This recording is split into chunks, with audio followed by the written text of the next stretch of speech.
Hello friends, स्वागत है आपके अपने YouTube channel BMS coaching classes में। फाइनली दोस्तों UP board class 10th Hindi की परीक्षा आज समाप्त हो गई।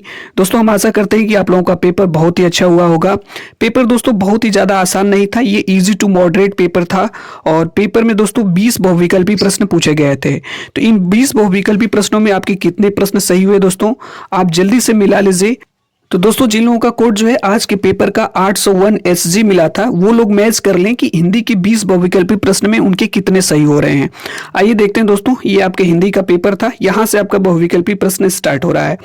आज की क्लास का ये पहला प्रश्न है दोस्तों, जो आपके पेपर में पूछा गया था फर्स्ट नंबर का कि वैदेही वनवास के रचनाकार हैं। तो इसका राइट ऑप्शन हो जाएगा option number C, Ayodhya Singh Upadhyay Hariaudh. अगर ये ऑप्शन आपने टिक किया है तो आपका ये प्रश्न सही है। सेकेंड नंबर का प्रश्न पूछा गया था कि प्रयोगवाद की कवि हैं। 4 ऑप्शन दिए गए थे, तो इसका राइट ऑप्शन हो जाएगा ऑप्शन नंबर बी, अज्ञे। ये अगर आपने टिक किया होगा ऑप्शन नंबर बी, तो आपका ये भी प्रश्न आपका सही है। अगले प्रश्न पे चलते हैं। अगला प्रश्न आपसे पूछा गया था, नेक्स्ट जो है थर्ड नंबर का प्रश्न पूछा गया था, भाव विलास के रचनाकार हैं। इसका राइट ऑप्शन हो जाएगा ऑप्शन नंबर ए, देव। अगर ऑप्शन ए टिक किए होंगे आप लोग जो है, तो आपका ऑप्शन सही है। नेक्स्ट क्वेश्चन पूछा गया था कि छत्रसाल दशक किनकी रचना है। ये रचना से प्रश्न है, तो इसका राइट ऑप्शन हो जाएगा ऑप्शन नंबर सी, भूषण की। नेक्स्ट चलते हैं अगले प्रश्न पे। अगला प्रश्न आपसे पूछा गया था 5 नंबर का कि कला और बूढ़ा चांद की रचनाकार हैं। तो इसके रचनाकार हैं ऑप्शन नंबर डी सही हो जाएगा, सुमित्रानंद पंत। अगला प्रश्न आपसे पूछा गया था 6 नंबर का कि नीड़ का निर्माण फिर किस विधा की रचना है। इसका राइट ऑप्शन हो जाएगा 6 का ऑप्शन नंबर बी, आत्मकथा। ये वाला ऑप्शन अगर आपने टिक किया है तो ये सही है। आगे चलते हैं अगले प्रश्न पे। अगला प्रश्न आपसे 7 नंबर का पूछा गया था, निम्नलिखित में से शुक्ल युग के लेखक हैं। जल्दी से दोस्तों आप लोग मैच कर लीजिए कितने प्रश्न आपके सही हो रहे हैं। शुक्ल युग के लेखक हैं, आप क्वेश्चन नंबर 6 है, सॉरी 7 है, तो इसका राइट ऑप्शन हो जाएगा ऑप्शन नंबर सी, यहाँ पे दिया गया है श्याम सुंदर दास। अगला प्रश्न आपके हिंदी के पेपर में पूछा गया था 8 नंबर का, निम्नलिखित कथनों में से कौन सा सही है। 4 ऑप्शन है दोस्तों यहाँ पे दिए गए हैं, आप लोग इसका राइट ऑप्शन बताइएगा। तो अगर आपने इस प्रश्न को किया है तो आप लोग कमेंट्स बॉक्स के माध्यम से जरूर बताइएगा। आगे चलते हैं अगले प्रश्न पे। अगला प्रश्न हमसे पूछा गया था कि परीक्षा गुरु, बहुत ही अच्छा प्रश्न है, परीक्षा गुरु किस विधा की रचना है। इसका राइट ऑप्शन हो जाएगा ऑप्शन नंबर सी, उपन्यास। अगर आपने उपन्यास को राइट ऑप्शन सेलेक्ट किया है तो ये ऑप्शन आपका सही है। अगला प्रश्न पूछा गया था आपके हिंदी के पेपर में कि बाण भट्ट की आत्मकथा के रचनाकार हैं। तो इसका राइट ऑप्शन हो जाएगा option number B, Hazari Prasad Dwivedi. बाण भट्ट की आत्मकथा के रचनाकार हजारी प्रसाद द्विवेदी हैं। अगला प्रश्न है, बहुत ही अच्छा प्रश्न है, रस के कितने अंग होते हैं। आप लोग बताइएगा इसका क्या सही आंसर होगा। रस के कितने अंग होते हैं। इसका राइट ऑप्शन हो जाएगा ऑप्शन नंबर बी, 4। रस के 4 अंग होते हैं, ऑप्शन नंबर बी सही हो जाएगा।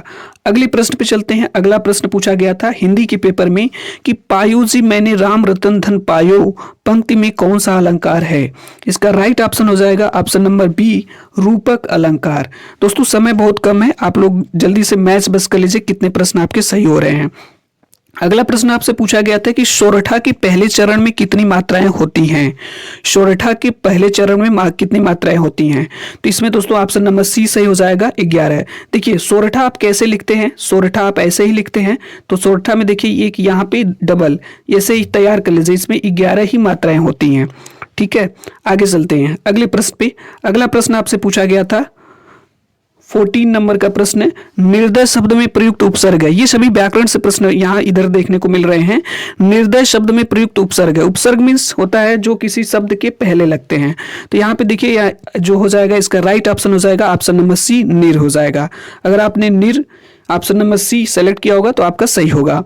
अगले प्रश्न पे चलते हैं। अगला प्रश्न पूछा है नील गाय में कौन सा समास है। समास से प्रश्न आया हुआ है, तो नीली है जो गाय, अर्थात आपका हो जाएगा कर्मधारय समास, ऑप्शन नंबर ए सही हो जाएगा।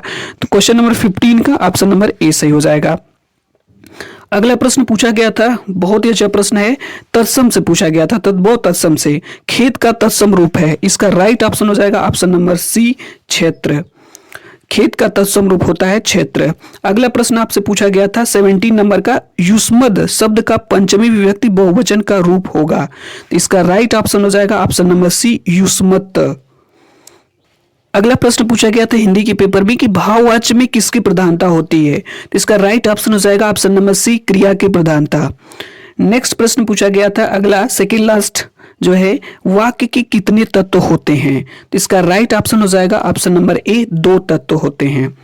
आज की क्लास का अंतिम प्रश्न और इस पेपर का भी दोस्तों अंतिम प्रश्न है। पूछा गया था कि अविकारीय पद को अन्य किस नाम से जाना जाता है, इसका राइट ऑप्शन हो जाएगा दोस्तों ऑप्शन नंबर बी, अव्यय पद।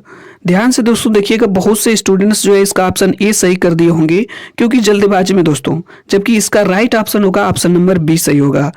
फाइनली दोस्तों आपका हिंदी का पेपर तो समाप्त ही हो गया। इसके बाद दोस्तों मैथ का पेपर है। मैथ में बहुत ज़्यादा लोगों को दोस्तों घबराहट होती है, तो दोस्तों घबराने की बिल्कुल भी ज़रूरत नहीं है। आप 3 से 4 दिन आपके पास टाइम है, आप अपने स्टडी को बहुत ही बेहतर तरीके से कंटिन्यू रखिए, बहुत ही ज़्यादा घबराइए मत। और मैथ का पेपर दोस्तों बहुत ही ज़्यादा आपके लिए आसान ही होगा, बहुत ही कठिन नहीं होगा, ठीक है। बस अपने आप को दोस्तों आप धैर्य रखिए इस टाइम।